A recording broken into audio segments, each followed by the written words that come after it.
We all are on some kind of a diet at some point in our lives. Why do we go for all of these fad diets? Hi, I'm Dr. Rashmi Kulkarni, co-founder of Arnagenics Solutions. When we talk about different kinds of diets, it is very easy to get into this that we need to follow some kind of a diet, either a low carb, a low fat, high protein diet, keto diet. There are so many different diets that are available. It's very confusing. Which one should we follow? Well, there are just basic things that we need to follow in order to get the right kind of nutrition. And it doesn't matter what our health goals are. What are these? So the first thing we need to do is to have a balance in our diet. When we are talking about our daily diets, we need to have the right amount of complex carbohydrates, the right amount of proteins, the right amount of healthy fats. And we also need sources of vitamins, minerals, trace elements. When we consider all of these and not think of these in terms of macro and micronutrients, but rather a wholesome diet where we are looking at a colorful plate, half of which is filled with different colors of fruits and vegetables. 1/4 is protein, about 15 to 20% is healthy fats, and then we are looking at the rest of the elements that we need. So this is the right kind of balance we need to look at in our daily diet. The second thing we need to consider is the nutrient density. So instead of just counting calories, we should be checking what is the nutrient density of all of these foods that we are eating. Some of them are highly nutrient dense. For example, nuts, seeds, fruits and vegetables, they have a high amount of fiber.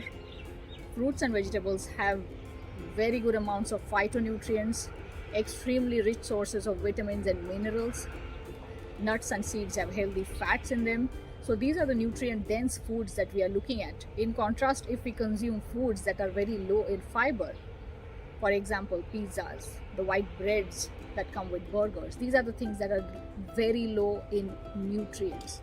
If we choose foods that are highly nutrient dense, we end up getting most of the nutrition that our body needs to keep us healthy. The third thing we need to do is to avoid one-pot meals. While these fancy one-pot meals might look very photogenic, we might be very impressed by how cool they look, and we might be very tempted to go for all of these one-pot meals because the influencers are claiming they're very healthy. Most of these one-pot meals do not have the right kind of diversity that our body needs. It is important to get all of the nutrients that we need, and we should be very careful of the one-pot meals that look so appealing. Are they giving us the right kind of nutrition? Yes, go ahead if they do, but we still need all of the nutrients, the carbohydrates, proteins, healthy fats, vitamins, minerals, all of these, and spices to keep our gut microbiome healthy, to keep us healthy.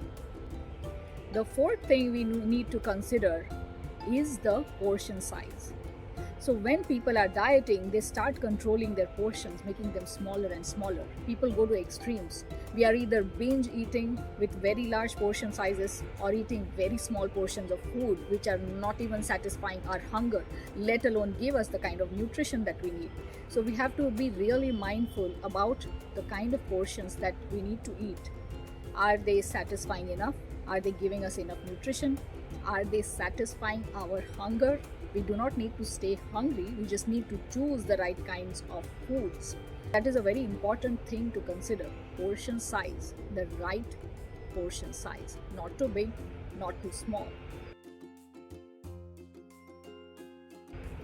And the fifth thing that we need to consider is being mindful of hidden ingredients. So while processed foods are very convenient and we might use them to prepare many of our dishes, even though they are not the direct foods that we eat, it is very important to learn to read labels and figure out if there are any hidden ingredients in these foods that we would not be eating, we should not be eating. We would be better off without them. Do they have a high amount of sugar? Do they have a high amount of salt? Both of these could be extremely unhealthy. Do they have preservatives? or antimicrobial compounds, like some brands of cheese use antifungal agents so that it improves their shelf life. If there are preservatives or chemicals in these foods, we really have to be mindful of them. These are the hidden ingredients that I'm talking about. When we follow all of these 5 things, it is very easy to get a wholesome, balanced diet, and we still can be very healthy and happy. If these tips helped you, do press the like button, subscribe to our channel, and share these with people who you might think would benefit from this. See you in the next one.